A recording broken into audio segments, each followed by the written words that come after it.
safe. So there's not a 100% guarantee that's going to work. And there's not a 100% guarantee it's not going to kill the person, because some people do have irregular, Donna would be able to speak to that. But you're much, much less likely to have to defend yourself after the fact in court because you killed either the intruder or you missed the intruder and shot your neighbor. So having, so having one of these, and you wonder why the police don't use them more often, and they're starting to. And it's literally, I mean, somebody doesn't have to end their life that moment forever because they're making a bad mistake at that time. You just want to subdue them. You want to neutralize the threat and allow both you and them to get on with their lives. So this carries a cartridge. It shoots 15 feet, has 2 prongs in it, and it'll shoot through most clothing.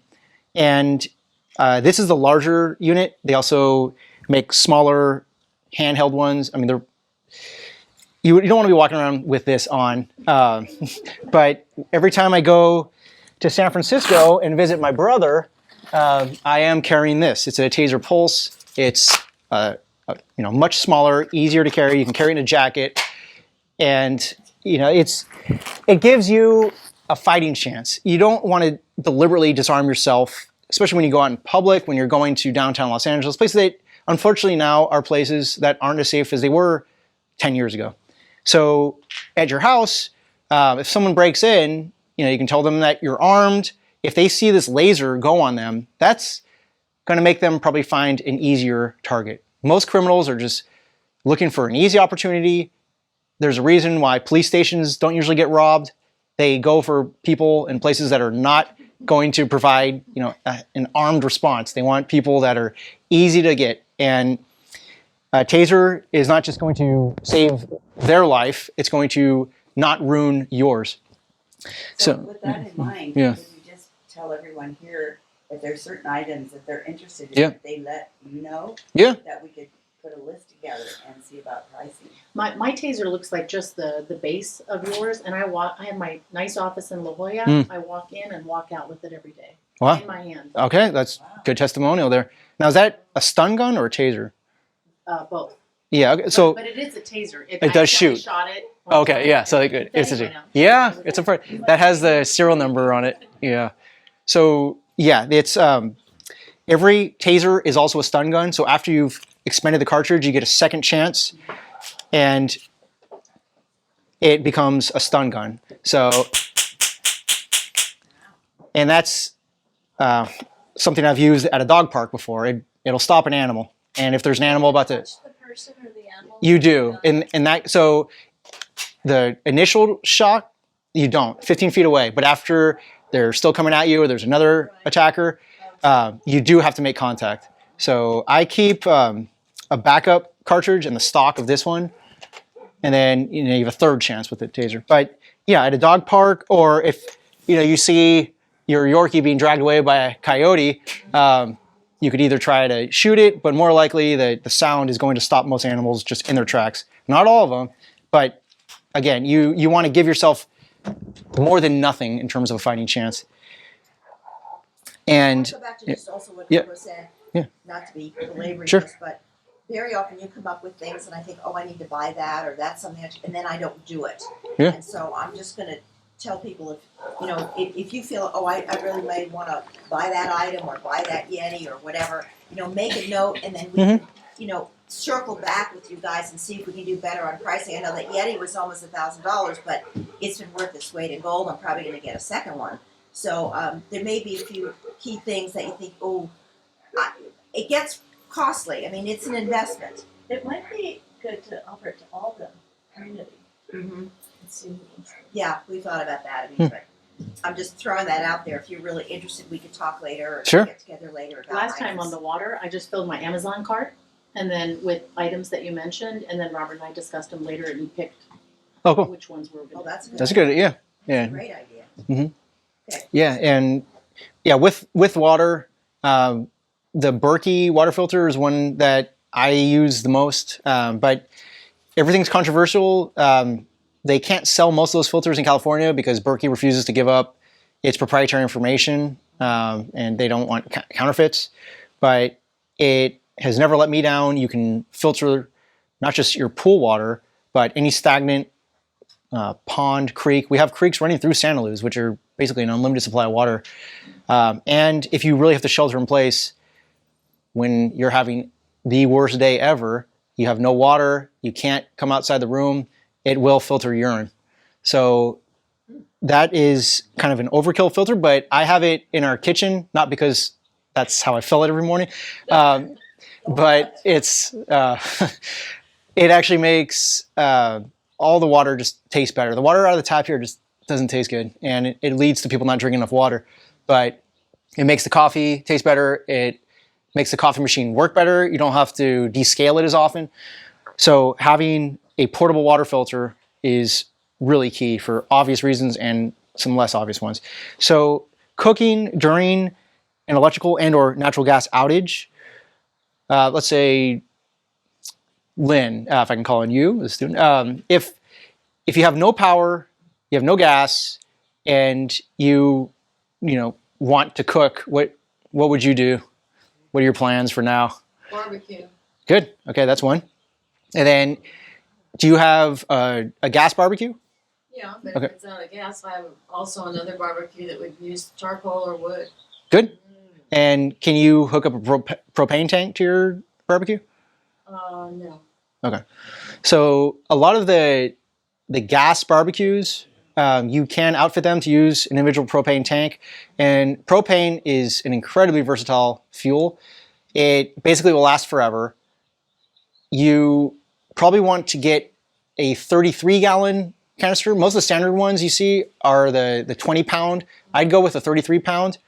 And they go up to 100. They go beyond that. In terms of portability, you can get it 100-gallon, but you're not going to be able to move those easily. But if it's just for emergency backup, then that's something to consider. But make sure you have a qualified installer give you the adapter kit so you can take it from the hard line from your house into a portable canister. So that gives you propane. But the weakness with any stored fuel is you're using more and more and having less and less. So with a regular barbecue, even a charcoal barbecue, you can burn any combustibles. You can use the wood. I recommend for most people having a saw. And the Silky Saw is my favorite. And that's extremely easy to cut down branches with. It's SILKY. And they're made in Japan. They're designed to cut on the pull stroke, so don't push, but it's almost effortless.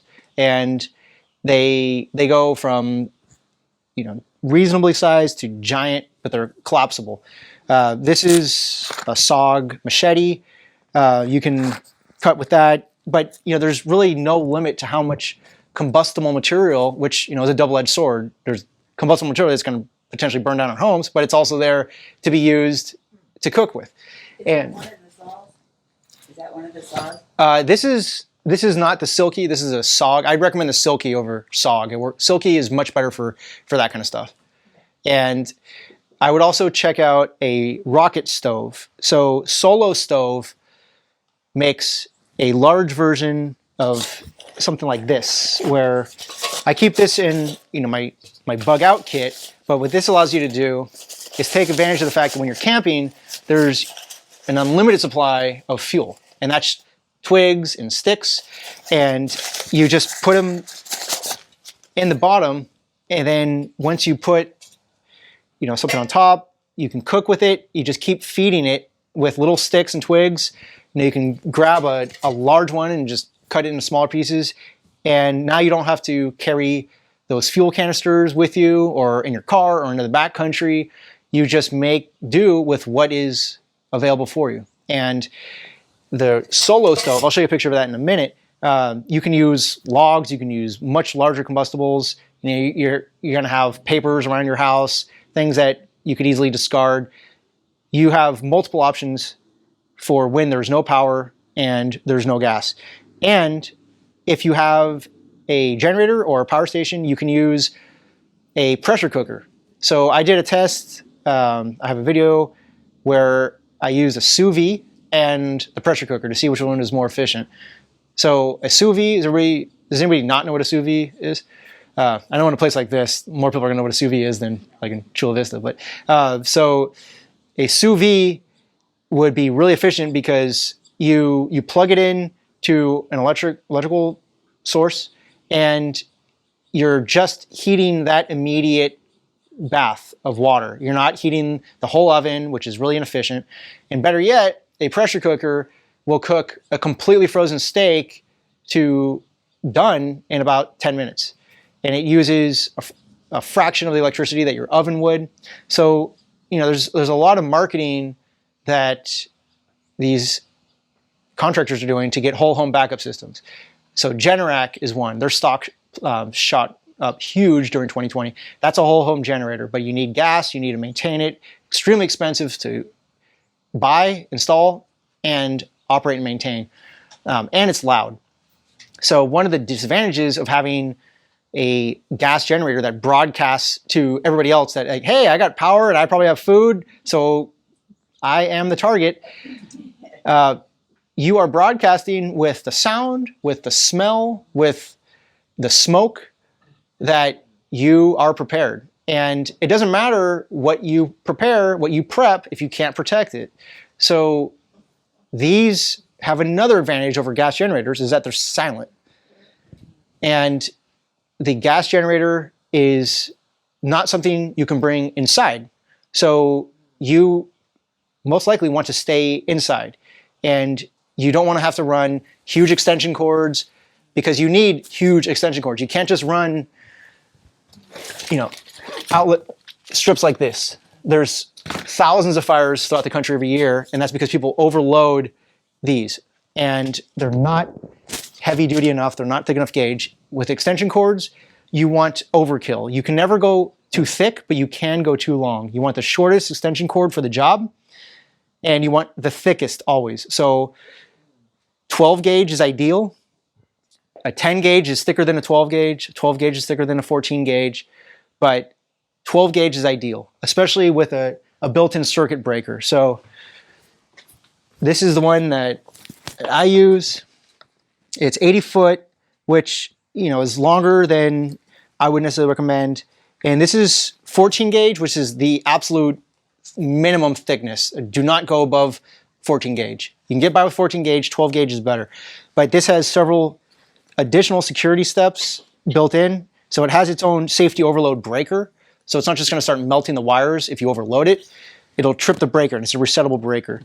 And it has the outlets that are built in here. You don't want to just connect additional extension cords to an extension cord. So, with prepping, you want redundancy. And